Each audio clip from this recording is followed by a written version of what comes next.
강의를 수강하기 전에 앞에 적혀 있는 내용을 문자로 발송해 주시기를 바랍니다. 이름, 학번, 과목명, 강좌 번호 이 순서로 010-3752-0902번으로 교수에게 문자를 발송해 주시기를 바랍니다. 자, 그래가지고 이 표준화를 지금까지 한 거는 우리가 다 몇 번 했어요. 인더스트리얼 스탠다드. 그 말은 인터내셔널 스탠다드하고 똑같아요. 즉 어떤 업체별로 아주 고품질화가 돼 있고 고도화가 돼 있어. 그래서 옛날에는 2차 대전 전쟁이 일어났다 그러면 전쟁의 성전국은 미국이 성전국이고 유럽도 일부 성전국인데 영국이나 뭐 이런 쪽. 그게 왜 승리를 했는지 알아요? 그게 바로 전자 장치가 얼마나 많이 개발이 돼 있느냐. 미국은 어떻게 돼요? 좀 떨어져 있다 보니까 유럽하고 떨어져 있다 보니까 또 일본하고 이렇게 떨어져 있다 보니까 이게 그렇게 피해를 작게 입었어요. 그러니까 자체적으로 이렇게 무기들, 전자장비들을 기술 개발하기가 용이했단 말이에요. 그러니까 미국이 이렇게 인터내셔널 스탠다드 또는 인더스트리얼 스탠다드를 많이 갖고 있어요. 표준을. 그러니까 모여서 하는 JPEG이나 MPEG 1, 2 이거 사이에도 H.261 또 요 사이에 H.262 이게 MPEG-2하고 비슷해요. H.263 이런 게 만들어졌어요. 또 MPEG-4하고 유사하게 H.264도 있어요. 왜 이걸 만드느냐. MPEG-4하고 똑같다면서. 여기에서 H.은 예를 들어서 위성이라든가 뭐 이렇게 통신 전용이라고 보면 돼요. 통신용이다. 통신 전용으로 MPEG-4를 좀 더 비슷하게 가공을 해가지고 통신용으로 만든. H.263은 MPEG-3가 없는데 여기서는 통신용으로 MPEG-3를 만들어놨어요. 위성이라든가 뭐 전화라든가 뭐 이런 통신용으로만. 그래서 집에서 쓰는 뭐 다양한 거 있죠. 그게 이렇게 보면은 DMV라고 해가지고 스마트폰에서 DMV에 들어가는 거 있잖아요. 또 케이블 TV에 들어가는 이런 코딩은 MPEG을 쓰는 데도 있지만 한동안은 예를 들어서 H.263, 264를 썼어요. DMV, 디지털 멀티미디어 시스템 있잖아요. DMV. DMB죠, 참. DMB, 브로드캐스팅. 디지털 멀티미디어 브로드캐스팅. DMB. 그러니까 DMB에 들어가는 거는 여기 MPEG-4를 요즘은 쓰지만 이거 나오기 전까지만 하더라도 이거를 H.264를 쓰는 폼을 쓰고 막 그랬어요. 그러니까 미국이 자기들 우방을 기준으로 해가지고 이렇게 만들어 놨다는 거예요. 왜냐하면 그 나라의 기술력이 성전국이 됐는데 요즘은 안 해요. 세계적인 표준화를 하면 어떻게 돼요? 어느 나라에서든지 그 기술을 다 만들 수가 있어요. 기술만 있으면. 왜? 표준화의 시방에 따라서 스펙에 따라서 하면 되니까. 자, 그래서 디자인 목표를 한번 알아보도록 하자 이거죠. 그래서 1994년도에 UPR을 받아봤어요. UPR.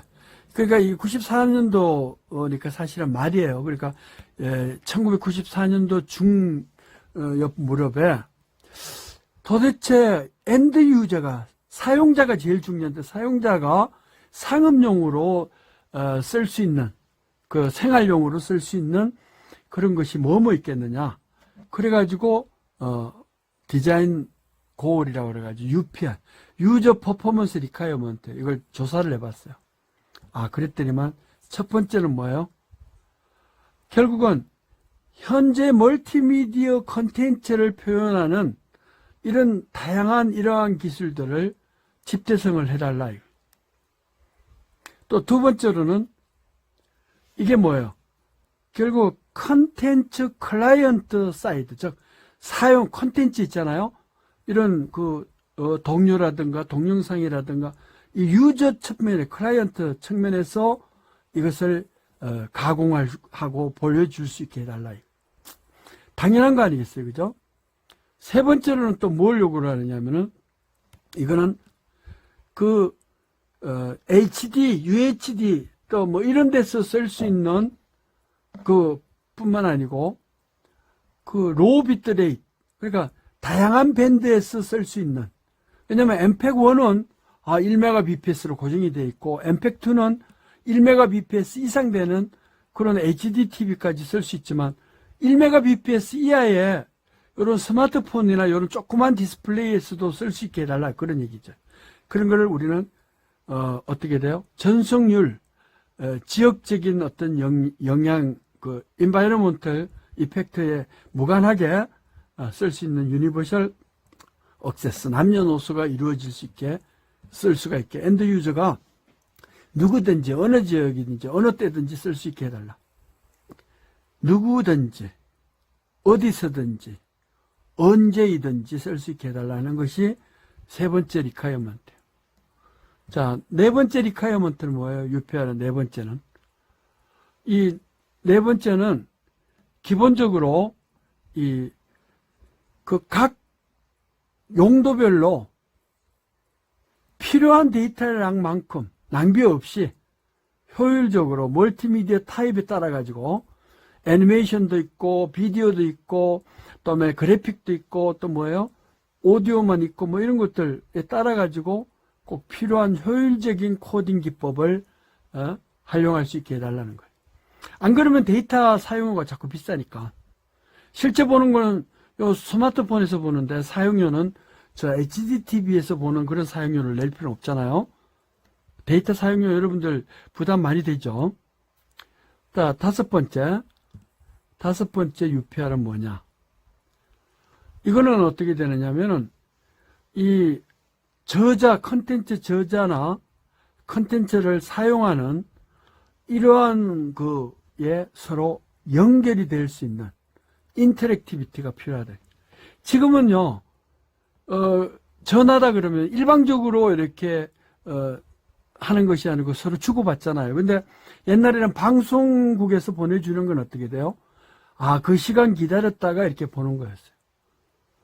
또, 옛날에는 EBS 교육방송은 그 시간 기다려가지고 시간표에 맞춰서 이렇게 기다리다가 라디오 방송 시간을 놓쳐버리면 못 봐요. 근데 요즘은 아니잖아요. 서버에 다 저장되어 있으니까 아무 때나 들어가서 이렇게 찾아서 볼 수 있죠. 이런 것처럼 쌍방향으로 이것을 이야기를 하는 거예요. 그래서 인터랙티비티는 서로 쌍방향 상호 연결이 되게 이렇게 해달라는 거예요. 저자하고 뭐예요? 가공해서 보내주는 것과 사용하는 것이 서로 내게 너무 느려요. 뭐 댓글도 달고 막 이렇게 할 수 있게 해달라는 거죠. 또 그 다음에 오디오 비주얼 컨텐츠 이러한 것들을 우리가 각 가정이라든가 이런 데서 사용할 수 있게 해달라. 그러니까 가정의 엔드 유저 이게 생활용으로 쓸 수 있게 해달라는 거예요. 컨섬션 자체는 그런 얘기예요. 컨슈머 일렉트릭이 적용이 되게 해달라, 그런 얘기. 우리가 MPEG-4의 아주 주요 사항에 대해서 어떻게 적용하는지 예를 한번 알아보도록 하겠습니다. 이제 첫 번째 예가 되는데요. 지난번에 이제 소개했듯이 MPEG-4는 응용 관점에서, 즉 유저 퍼포먼스 리콰이어먼트라는 응용 관점에서 아주 다양하게 구현하려고 노력을 했습니다. 그래서 1990년 말년부터 2005년까지 근 10년 동안 그것을 성공했고요. 실제 실용화는 2010년부터 이루어졌다고 말씀드렸습니다. 자, 그 중에 이제 하나가 end-to-end workthrough라는 것을 들 수가 있습니다.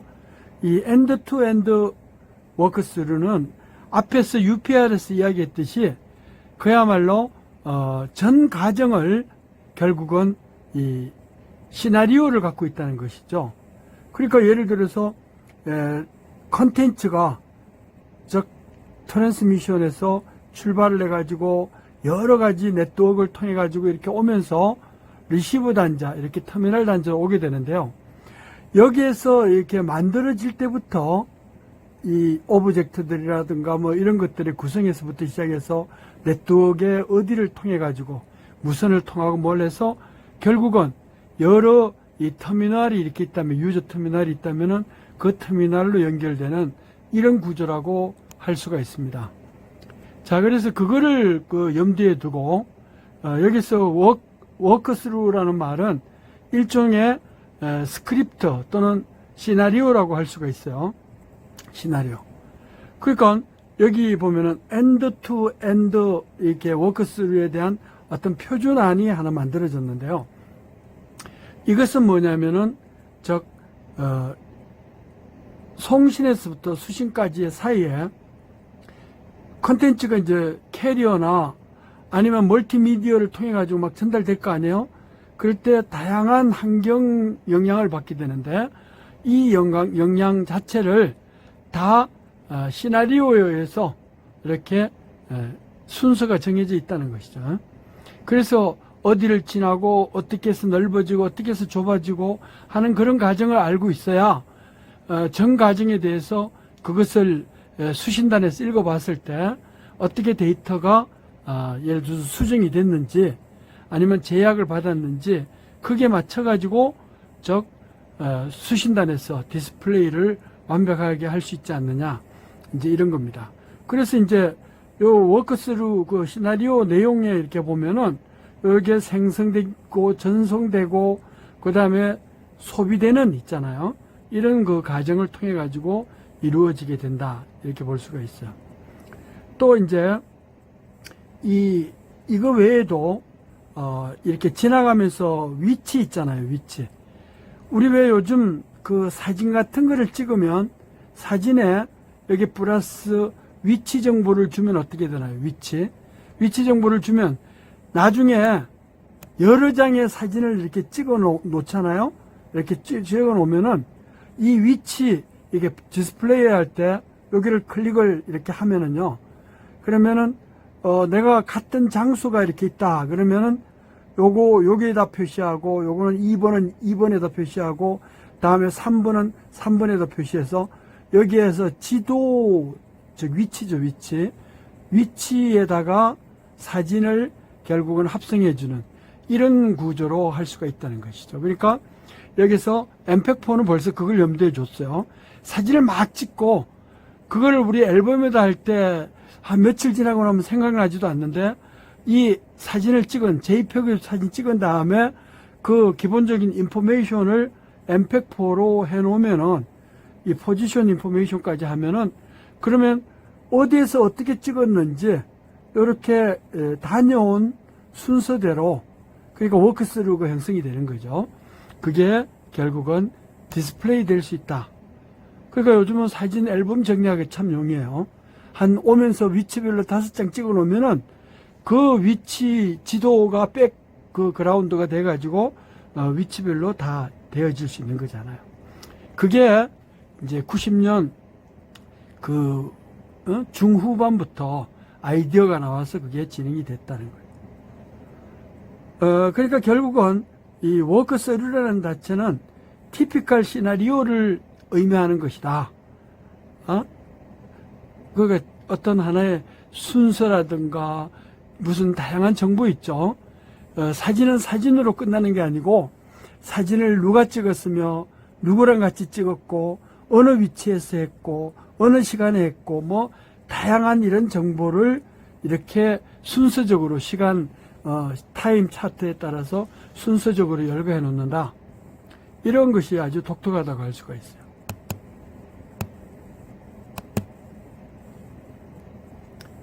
자, 그래서 여기서 내가 만약에 어떤 전화를 통해 가지고 팩스밀리를 보냈다 그러면 A라는 전화기를 통해서 이렇게 나와 가지고 그 다음에 네트워크의 스토리지에 들어갔다가 그 다음에 이것이 이제 패킷타이징이라고 그래서 정보가 이렇게 길면은 멀티미디어를 하기 힘들어요. 결국 이렇게 잘라야 돼요. 정보가 이렇게 한 줄로 쭉 써 있고 또 줄 서 있으면 어디까지 먼저 보낼지 모르잖아요. 그러니까 요거를 이렇게 토막을 내가지고 1번, 2번, 3번, 2-1, 2-2, 2-3 이런 식으로 해가지고 요거 한번 보내고 요거 한번 보내고 요거 한번 보내고 이렇게 멀티미디어 여러 개의 어떤 멀티미디어 정보를 이렇게 순서적으로 보낼 수가 있어요. 그럴 때마다 몇 번 패킷이 모여져 가지고 어디에서 에러를 받아서 그거에 대해서 전송률이 얼마나 낮아지고 그 다음에 어느 터미널 위치에서 디스플레이고 어떤 사이즈로 스케일러빌리티가 될 건지 요런 순서적인 요런 시나리오들이 결국은 다 수록이 된다는 것이죠. 그리고 그거를 최종 요 터미널 단자에서 디스플레이나 뭐 이런 데서 꼭 써먹는다는 건 아니에요. 그러나 그런 걸 갖고 있으면 먼 훗날 언제든지 이것을 재구성할 수가 있다.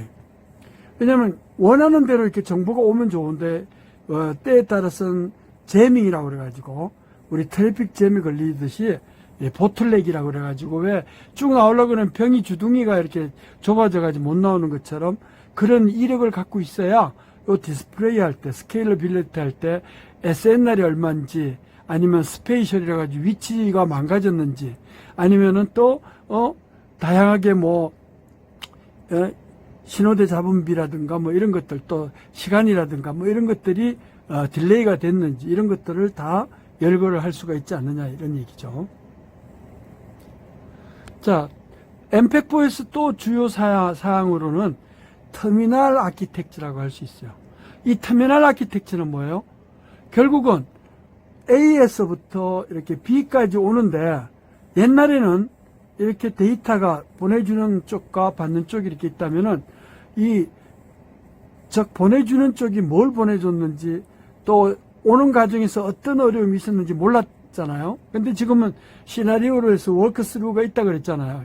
있으면은 요 터미널에서도 그런 제약에 따라 가지고 원래 원본, 텍스타일이라는 오리지널 소스 컨텐츠를 그대로 구현할 수 있도록 이 터미널의 아키텍처가 이루어져야 된다 그런 얘기예요.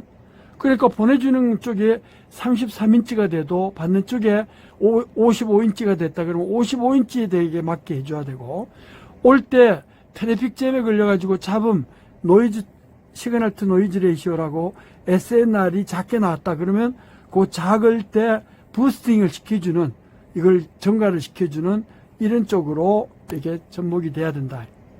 그래서 이제 여기서 이렇게 보면은 그런 말을 쓰나요. 이 RTP는 리얼타임 트랜스퍼 프로토콜이라고 그러는데 즉 뭐냐면 A에서부터 B까지 이렇게 전송이 될 때 이 보내주는 즉시 이렇게 받아야 여기에서 보내주는 걸 똑같이 실시간으로 볼 수가 있잖아요. 디스플레이에서 볼 수가 있는데 그렇지 못한 경우는 어떻게 돼요? 오다가 분실하고 뭐 이런 경우도 있을 수 있잖아요. 그럴 때 얼마든지 빼먹고 그 다음에 오는 거를 연결해주는 이런 그 리얼타임 디스플레이 기술이 형성이 돼야 된다. 자, 이런 게 가장 많이 쓰는 데가 디지털 오디오 브로드캐스트 DAB라든가 그다음에 ATM이라고 그래가지고 패킷 트랜스퍼 하듯이 우리가 지금 사용하고 있는 인터넷망이라든가 이런 쪽에서 많이 좌우를 하기 때문에 그거를 최대한 활용해 가지고 보완하는 데 많이 쓴다 그런 얘기가 돼요. 자, 그래서 봐요. 우리가 보내주는 측에서 한번 생각을 해봐요. 보내주는 측에서 이렇게 디스플레이 하나 하면 전체를 보내주는 게 아니고 그 개별적으로 오브젝트라든가 타임이라든가 다음에 그 카메라 뭐 여러 가지 정보들을 멀티미디어 정보를 따로따로 빼가지고 이렇게 네트워크를 통해 가지고 막 오는 거예요. 여기 올 때마다 무슨 메인 레벨이니 아니면은 그 프로파일링이니 하면서 그런 다양한 정보들이 들어있죠. 이 정보들을 이 터미널이 받아가지고 이것을 사람은 앞에 세워놓고 이 테이블은 중간에다 놓고 스크린은 저 뒤쪽으로 빼고 하는 이러한 것을 임의적으로 이렇게 그 유저 퍼포먼스가 편리하게 그렇게 실행이 돼야 된다는 것이죠. 이러한 구조로 기본적으로 터미널이 스케일러빌리티도 허용하고 SNR도 충분히 받아들이고 중간에 오는 ATM을 통해 가지고 리얼타임 프로토콜이 깨지거나 그럴지라도 그 다음에 이어지는 거에 의해서 보상을 받을 수 있게 뭐 충분히 에러 코렉션까지도 할 수 있는 이런 구조로 해서 여기 오면 개별 오브젝트들을 이렇게 다양하게 수행할 수가 있다. 이제 이런 얘기가 되는 것이죠.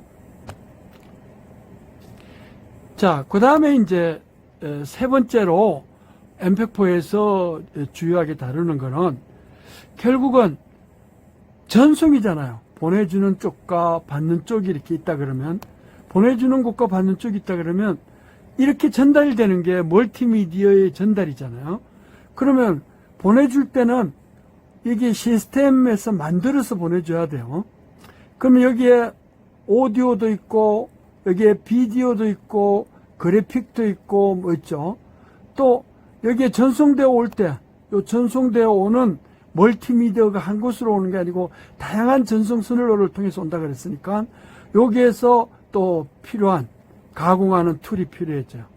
그 다음에 이거 외에도 여기에 디스플레이라든가 시스템이라든가 뭐 스피드를 높여준다든가 문자라든가 뭐 이런 것들을 해주는 것. 또 이 개별 소스에서 보내주는 이런 소스들을 프로파일링이나 레벨을 또 만들어내야 돼요. 이런 것들을 다양하게 해줘야 된다는 것이죠. 그래서 이런 거는 만드는 회사마다 다 달라요. 예를 들어서 시스템이다 그러면 IBM PC를 쓸 수도 있고 맥킨토시 맥을 쓸 수도 있죠. 그러면 그 회사마다 다루는 툴들이 달라요. 그러니까 예를 들어서 IBM PC에서는 윈도우즈 미디어 플레이다 뭐 이런 걸 쓸 수가 있고 또 애플 맥킨토시에는 또 다른 킥타임이란 뭐 이런 걸 쓸 수도 있는 거잖아요. 그래서 시스템이 얼마만큼이나 스피드업하게 리얼타임으로 할 수 있느냐, 그게 가능한 툴이 갖춰져 있어야 돼요. 근데 그 툴을 일일이 가져와 가지고 표준화 그룹에서 하지를 않아요. 그러니까 이거는 뭐냐면 그냥 그 회사에서 스펙만 주고 그 회사에서 제공하는 그런 툴들을 그대로 이용한다. 또 비주얼 툴도 마찬가지예요. 예를 들어서 카메라로 들어오는 거를 리얼타임으로 찍기도 하고 다음에 편집도 하고 또 오디오도 마찬가지예요. 오디오를 DAT라든가 뭐 이런 쪽에서 레코딩 된 것을 읽어온다든가 뭐 소니 쪽에서 방송용 뭘 이렇게 카메라 오디오 마이크 시스템을 어떻게 한다든가 뭐 이런 거 있죠. 또 네트워크가 보틀렉에 걸리거나 스피드가 떨어질 때 이것을 어떻게 분석할 것인지, 또 그 외에도 엠팩4에서 다양한 여러 여분의 툴이 있어요. 그건 뭐냐면 예를 들어서 뭐 고글이라고 그래가지고 이 터미널에서 쓰는 거예요. 터미널을 꼭 눈으로 보는 게 아니고 안경을 통해서도 볼 수 있잖아요. 우리가 3D 그 안경을 또 3D 디스플레이 뭐 이렇게 환경에 따라서 다 다르겠죠. 또 거리에 따라서 다르고 그러한 것을 편집할 수 있게 시뮬레이션도 하고 뭐 그래요. 그래서 실제로는 오디오를 이렇게 청취를 할 때 단순하게 우리는 보내준 방송국이라든가 아니면 송신 측에서 보내준 걸 받는 것이 아니고 받아가지고 그것을 실감나게 해야 돼요. 실감통신. 그러니까 현재 자리에는 그런 서라운드 시스템이 없지만은 있는 것처럼 만들어주는 이런 시스템도 필요하다. 뭐 이런 것이 필요하고, 또 엠팩에서부터는 이렇게 프로파일링이나 이런 게 됐지만은 실제 우리가 실감나게 하는 프로파일링이나 레벨, 이렇게 화면이 이렇게 있다면 각각 오브젝트들을 나눠가지고 우리가 PPT 할 때도 그러죠. 여기는 글씨를 쓰는 데가 있고 여기는 그림, 또 요거는 오브젝트들별로 다 따로따로 만들어가지고 인서팅을 하잖아요. 삽입을 해가지고 이제 이렇게 하나의 완벽한 창을 만드는 것처럼 이런 것들을 개별적으로 프로파일링을 다 한단 말이죠. 다 프로파일링 돼 있으면은 압축률이 엄청나게 높아지게 돼요. 그래서 여러분들 파워포인트 자료를 뭐 한 100장 정도 하더라도 그렇게 동영상이나 이런 게 안 들어간다 그러면 자료가 그렇게 많지 않다는 걸 알 수가 있어요. 정보 콘텐츠 사이즈가 그렇게 크지 않다는 걸 알 수가 있단 말이에요. 지금 이거는 PPT에서 프레젠테이션 하는 게 아니고 요즘 어떻게 돼요? 웹 브라우저가 뭐 예를 들어서 우리가 인터넷 익스플로러의 엣지라고 그래가지고 어떤 좀 뉴 버전이 나왔어요. 그래서 거기에서는 여기에서 이렇게 주어지는 것처럼 이렇게 디스플레이를 즉 터미널 자체에서 PDF 파일로 그냥 할 수 있어요. 그래서 지금 현재는 이걸 PDF 파일로 이렇게 보는 거잖아요. 이런 PDF 파일로 보려면은 여기에 비주얼 툴에 없던 거에서 다른 예를 들어서 뭐 웹 브라우저라든가 이런 데서도 볼 수 있게 만들어 놨다. 그러니까 이런 것들도 다 압축을 할 때 이 PDF는 한 장을 그냥 하는 것이 아니고 그러니까 하면 사이즈가 높아져요. 이미지가 되기 때문에. 그래서 프로파일링이나 어떤 레벨을 개별 오브젝트별로 나타내 가지고 디자인을 하고 있다 이렇게 볼 수가 있어요. 자, 그래서 이제 설명이 주어져 있어요. 여기에 설명이 이렇게 주어져 있는데 이게 보니까 여기에서 설명이 되는 것들이에요. 이것들을 이어가지고 이제 설명을 해놨어요. DMIF는 뭐냐? 앞에서 이야기했죠. 이 DMIF는 어떻게 하면은 이 DMIF는 이 멀티미디어를 어떻게 다양한 네트워크를 통해 가지고 예를 들어서 미디어라든가 캐리어를 통해서 어떻게 전송을 하느냐. 그래서 그러한 그 다양한 방법을 DMIF 테크놀로지라고 그래요. 즉 프레임워크이다 그러면 어떤 전반적인 그런 얘기를 하는 겁니다. 자, 그래가지고 여기 DMIF, Delivery Multimedia Integration Framework이다 이렇게 이야기를 할 수가 있어요. 자, 그리고 여기 이제 이렇게 보면은 2002년도부터 이런 툴들을 독립화시켜 버렸다는 거예요. 그래서 회사별로 전부 첨단화돼요. 삼성은 스마트폰을 잘하고 LG는 디스플레이, 예를 들어서 OLED라는 디스플레이를 잘하고 이거 전부 다 터미널이잖아요. 즉 엔드 유저 상황에서 그걸 쓸 수 있는 거잖아요. 그러니까 이제 그런 것들을 그 기술을 표준화위원회에서 가져오는 게 아니고 입력, 출력, 사양만 만들어주고 이런 데이터가 스마트폰에서 OLED 디스플레이로 넘어가면 그걸 그대로 방송 나오는 것처럼 화면이 크게 디스플레이 해달라 이렇게 할 수 있죠. 그러한 것이 2002년도부터 이렇게 됐어요. 원래 1990년 중후반에는 그 외부의 어떤 첨단화 기술을 일일이 가져오려고 그랬었는데 가져오지를 않고 어떻게 해요? 이게 엠팩4가 있다면은 엠팩4는 외부의 그냥 기술에 가서 실행하고 와서 그 결과를 되돌려오는 이런 클라우드 컴퓨팅 그런 기술의 개념으로 처리를 하게 된다. 그러니까 실제 이게 처리하는 거는 구글이라든가 뭐 이런 것들이 따로 있는 거예요. 그래서 각각 개별적으로 입력, 보내줄 때의 여기 이 시스템의 입력, 받아올 때의 출력, 이것만 표준화해서 보내주게 된다. 그런 얘기예요. 자, 그래서 여기 이렇게 보니까 이게 있잖아요. 예를 들어서 이 텔레커뮤니케이션을 할 때 엠팩4도 이게 커뮤니케이션이 이루어져야 되잖아요. 멀리까지. 그럴 때 정보를 어떻게 구성을 할 것이냐. 그러니까 주고받는 내용만 표준화하지 나머지 처리는 그 회사라든가 인더스트리얼 스탠다드에 맡겨버린다. 그런 얘기가 돼요. 자, 그 다음에 이제 보니까 다른 여러 가지 멀티미디어 표준화를 뭐가 있겠느냐. 이걸 어떻게 갖다 쓰느냐. 그러니까 오디오, 비디오 뭐 이거 외에 3D 디스플레이 또 이게 터미널이 이렇게 오브젝트별로 오면은 사람은 여기다 세우고 책상은 여기다 놓고 스크린은 여기다 놓고 또 다른 오브젝트들 글씨는 여기다 하고 뭐 이런 것들을 막 임의적으로 어사인을 하잖아요. 시나리오에 따라 가지고 그러면은 요것들에 대해서 이런 구성을 할 수 있는 이런 것들도 필요하잖아요. 이런 것들, 즉 오디오, 비디오 뭐 이런 것들을 결국 핸들링 할 수 있는 정보를 콘텐츠를 핸들링할 수 있는 거를 툴이라 그래. 툴. 그래서 여러 가지 이제 툴들이 여기에 존재할 수가 있어요. 그래서 여기 보면은 여기에 ITU H.263, H233 뭐 여러 가지 이것들이 MPEG 1, 2와 함께 되면서 또 더불어 뭐가 돼요?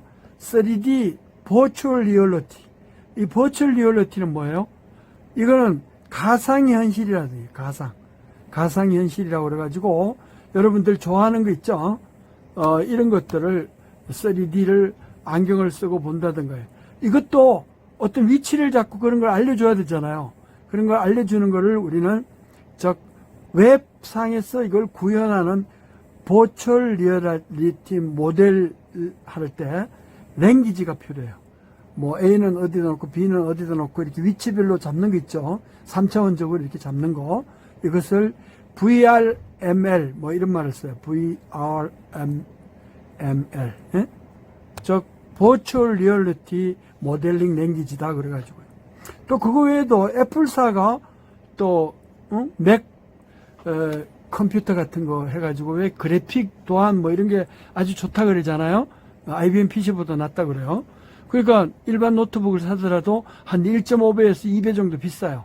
그러니까 거기에 들어가는 툴들 이런 것들도 그냥 MPEG-4의 표준안에 맞춰가지고 주고받을 때 데이터만 필요한 거지 나머지 처리는 이런 데서 직접 처리하는 거예요. 예? 이건 이미 MPEG-4 나오기 전에 표준안으로 주어져 있어요. 오늘 수업 여기까지 하도록 하겠습니다. 수고했습니다.